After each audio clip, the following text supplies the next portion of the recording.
السلام عليكم اخواتي، ان شاء الله تكونوا كامل لاباس. اليوم ان شاء الله باذن الله راح ندير لكم الحار، رقدوا الحار يعني هكذا باش نوجدوا لشهر رمضان ان شاء الله. يعني طريقه سهله. واش راح ندير؟ حكموا الكميه اللي حبيتوها تاع الحار. واش درت لها؟ غسلوها نشفوها مليح. ها هو الحار تاعنا.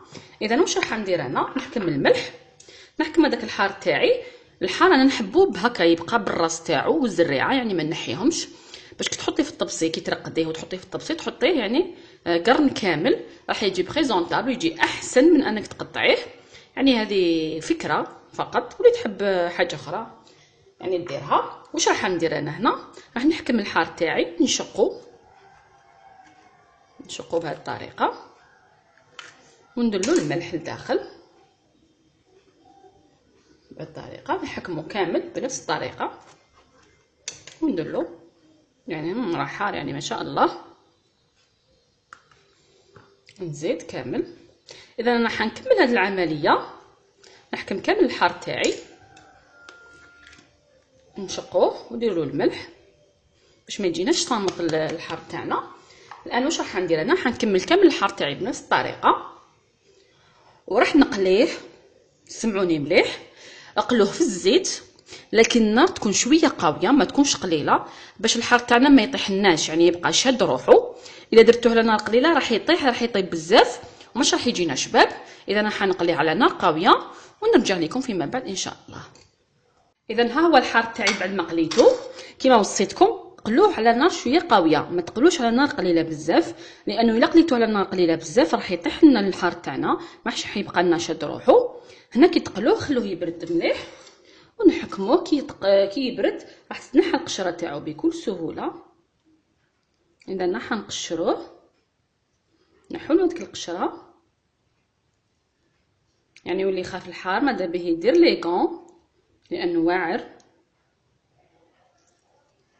اذا نقشروه كامل.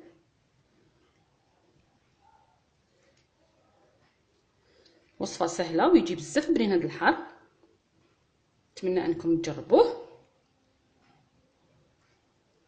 اذا ها هو نقشروه ونخلو له الراس تاعو لاصق فيه. نزيد واحد.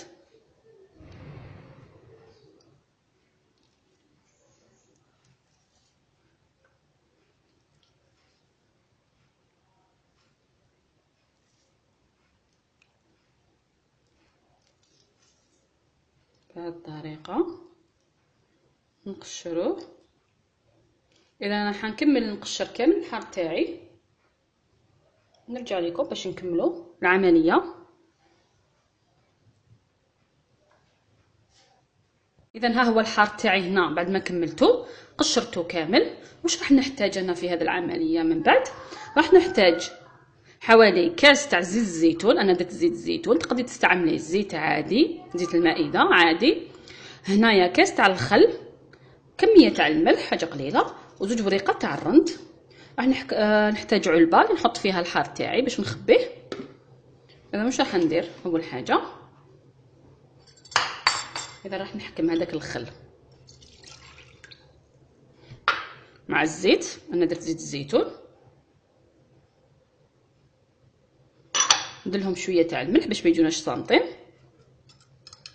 ونخلطهم. اذا هنا واش راح ندير؟ راح نحكم العلبه وندير فيها هذاك الحار كما قلت لكم. خلوه بالريصان تاوعو باش كي تقدموه يجي شباب. نستفوه كامل لداخل بطريقه عشوائيه بهذا الشكل. تقدروا تعملوا كميات كبيره وتخبوها في الثلاجه تاعكم. بهذه الطريقه راح ندخل فيهم هذوك الوريقات تاع الرز باش يطلقوا لنا البنه. هنايا تقدروا تزيدوا الثوم ونفرغ عليهم هذاك الخليط تاع الزيت مع الخل، يعني نعملوا الكميه باش يتغطى. لازم يتغطى داك الحار تاعنا ما نخلوش مكشوف بهذه الطريقه. اذا هذا الحار راح نغلق عليه. ها هو الحار تاعنا ونحطوه في الثلاجه. يعني تقدروا تستهلكوا منه في نفس اليوم، يعني كيما اليوم انا نقدر ناكل منه وراح يشد لكم حتى العام في الثلاجه، ما راح يصرالو والو. يعني نتمنى تجربوا هذه الوصفه لانها بزاف بنينه وتجي بزاف شابه. ها هو الحار تاعنا واجد، كما قلت لكم تقدروا تستهلكوه في نفس اليوم. هذا يعني ماشي من النوع اللي تخلوه يعني 15 يوم او لا 20 يوم باش تستهلكوه في نفس الوقت. اذا ها هو الحار تاعنا، حنحط لكم امامكم باش تشوفوه. يعني والله غير يجي روعه، نتمنى انكم تجربوه، خاصه اللي يحبوا زيت الزيتون تستهلكوه. اذا ها هو وصفه سهله وطريقه بسيطه والبنه يعني روعه. هكذا توجدوا الحار تاعكم قبل رمضان ان شاء الله، تحطوه في الثلاجه كي تحبوا تستهلكوه تجبدوه فقط.